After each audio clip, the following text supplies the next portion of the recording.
দুটা বিভাগতে প্ৰায় 12,000 এপ্লিকেশন 12,000 নথি অমীমাংসিত হৈ আছে। আমাৰ চৰকাৰত 38টা বিভাগ আছে। অৰ্থাৎ আমি যদি অনুমান কৰিব পাৰোঁ তেতিয়াহ'লে আমি স্বীকাৰ কৰাত মোৰ কোনো বেয়াও লগা নাই যে আজি আমাৰ ৰাজ্যৰ সচিবালয়ত 1 লাখ নথি পেণ্ডিং হৈ আছে।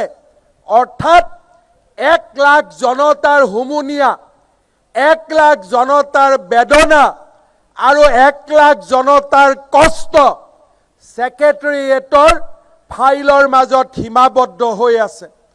আৰু যদি আমি এই হিচাপ সঞ্চালকালয় আৰু ডিসি কোৰ্টলৈকে যদি আগবঢ়াই লৈ যাওঁ, মই অনুমান কৰিব পাৰোঁ যে আমাৰ ৰাজ্যত 5 লাখতকৈও বেছি এপ্লিকেশন, বেছি ফাইল আজিৰ দিনটোত পেণ্ডিং হৈ আছে। নিষ্পত্তিৰ আশাৰে ৰাইজে অপেক্ষা কৰি আছে।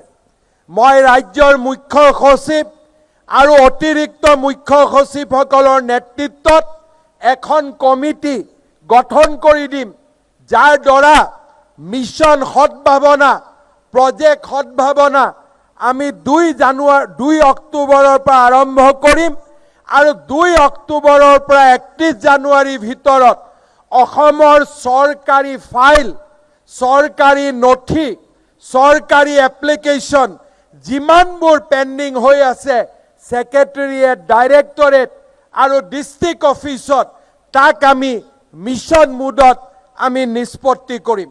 চৰকাৰী বিষয়াসকলক মই আকৌ এবাৰ সতৰ্ক আৰু সাৱধান কৰি দিব বিচাৰিছোঁ। আমাৰ ৰাইজ পৰিৱৰ্তন হৈছে। ৰাইজৰ সহিষ্ণুতা আৰু ৰাইজৰ ধৈৰ্যৰ পৰীক্ষা লোৱাৰ সময় এতিয়া পাৰ হৈ গ'ল। কোনোবা চৰকাৰী বিষয়া আৰু চৰকাৰী কৰ্মচাৰীয়ে যদি ভাবে যে এতিয়াও ৰাইজৰ ধৈৰ্য আৰু ৰাজ্যৰ সহিষ্ণুতাৰ পৰীক্ষা লোৱাৰ সময় আছে, তেতিয়াহ'লে মই ক'ম যে তেওঁলোকে মূৰ্খৰ স্বৰ্গত বাস কৰিছে। এতিয়া ডিজিটেল যুগত ৰাইজ সতৰ্ক, ৰাইজ সক্ৰিয়। যদি আহিবলগীয়া ধুমুহাৰ পৰা আমি নিজক বচাব বিচাৰোঁ, তেতিয়াহ'লে প্ৰতিজন চৰকাৰী বিষয়া, মন্ত্ৰী আমোলাই ৰাইজৰ সেৱাৰ কামত নিজকে নিয়োগ কৰিব লাগিব। তাৰ কোনো বিকল্প মই অন্তত দেখা পোৱা